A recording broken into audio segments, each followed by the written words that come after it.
Hey love, hey love, hey love. It's been a while. Sensational Saturday to you. Looky here. So I want to share the story that I did for Journey of Hope 2024. It's my third time writing a story, and this is the first time where I feel like the artist didn't capture what I wrote. So I'm going to read it to you and then show you what the artist did. The title of it is Severed Silence. It was an early, dark, and cold Tuesday, May morning. The car's windows had dew, and the neighborhood was quiet. Anxious about the procedure and elated at the information that my physical pain was finally going to be over, I drove to the hospital. Through the sunroof, stars twinkled. I could feel the cold breeze. The cell phone played soft, comforting music. In the brightly lit parking lot, I parked, retrieved my phone, smiled at the camera, and started a live stream. At 5 a.m., I was 2 hours away from undergoing what my now former OBGYN told me was, quote unquote, the only way. I was about to get a hysterectomy. As viewers came on and listened to what I shared, various women assured me that it was the best decision, quote unquote. They exclaimed that they, quote unquote, felt so much better. Unfortunately, I believed their words too.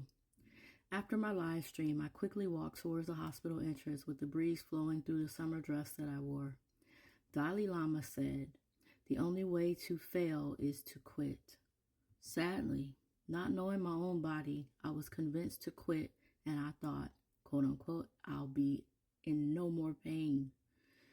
In my pre-operation room, I prayed and played music. The only visitors allowed were interpreters, so I was alone. After the intravenous was in, I knew something was wrong.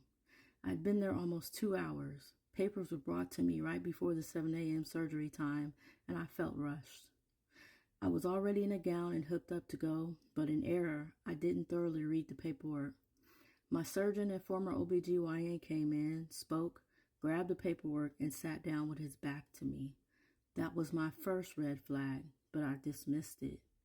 Flatly, he informed me that he might have to do an incision, my third cesarean with 0 pregnancies.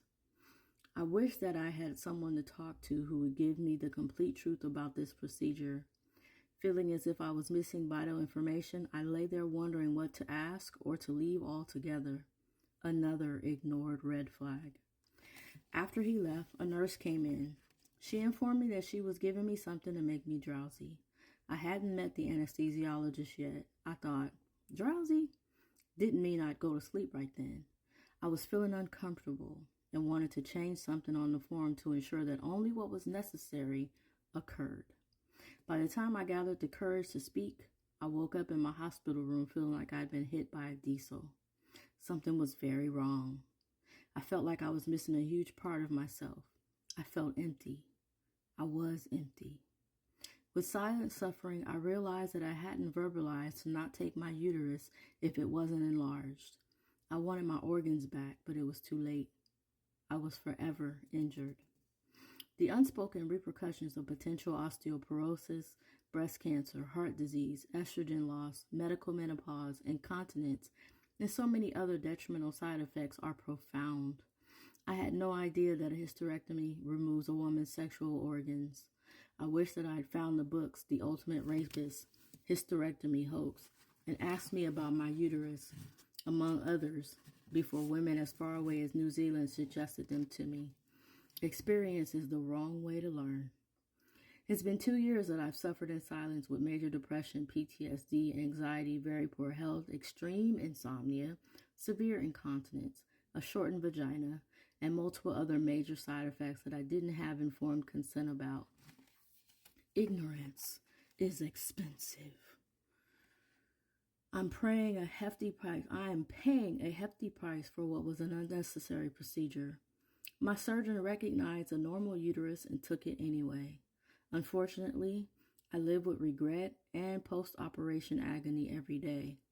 Although I acknowledge my times of grieving, I know I can't live in heavy sorrow and anger or allow ill-informed people to push their thoughts on me. I avoid people who spew hurtful comments like, well, you can't regret what you didn't do, which is birth a child, or "You're not healed yet." Instead, I stay connected with those committed to my journey. I surround myself with those who recognize that a supportive presence is essential, people who can manage how I feel. Truly, my life has changed forever. With numerous medications and specialists, I must look to keep believing that there is still hope to regain authentic joy, contentment, and wellness. The woman that I was is gone, so I choose to sever the silence of this injustice for whomever I'm becoming. Grieving is necessary and there's no time limit.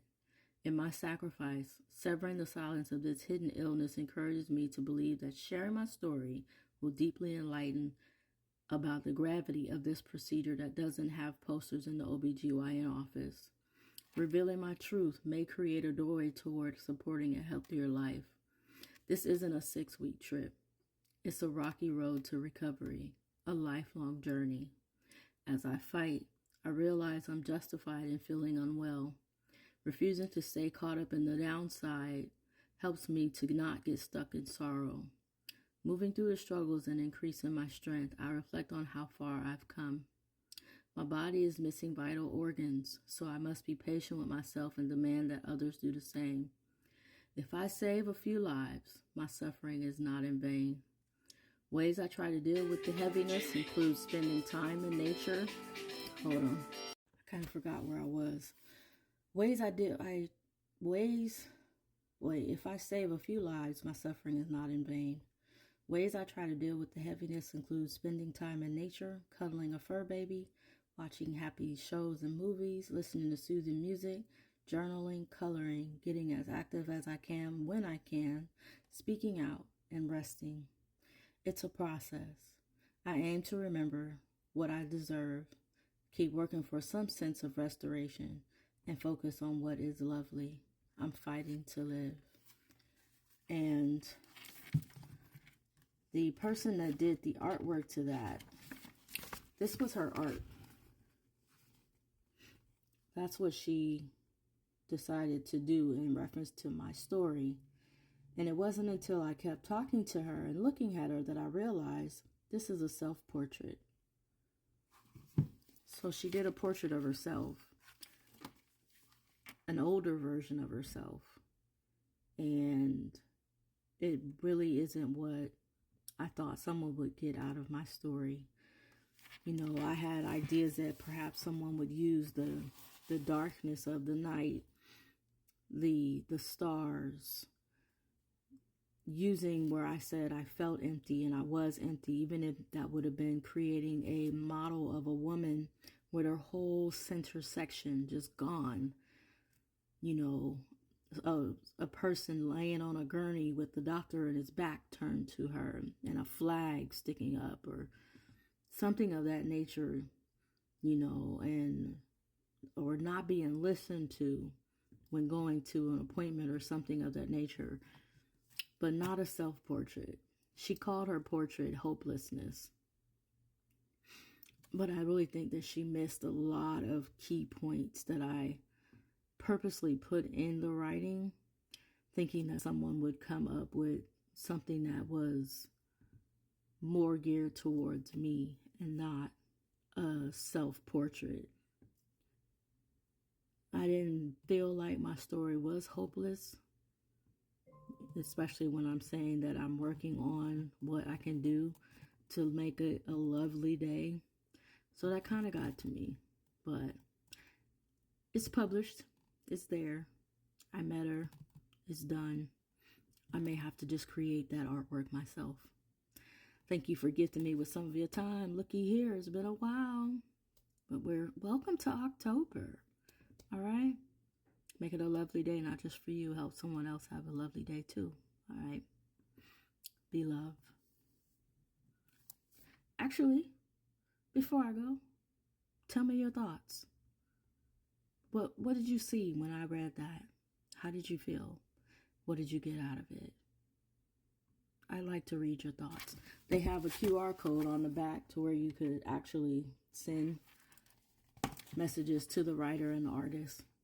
So I'm asking. Okay. Thanks again.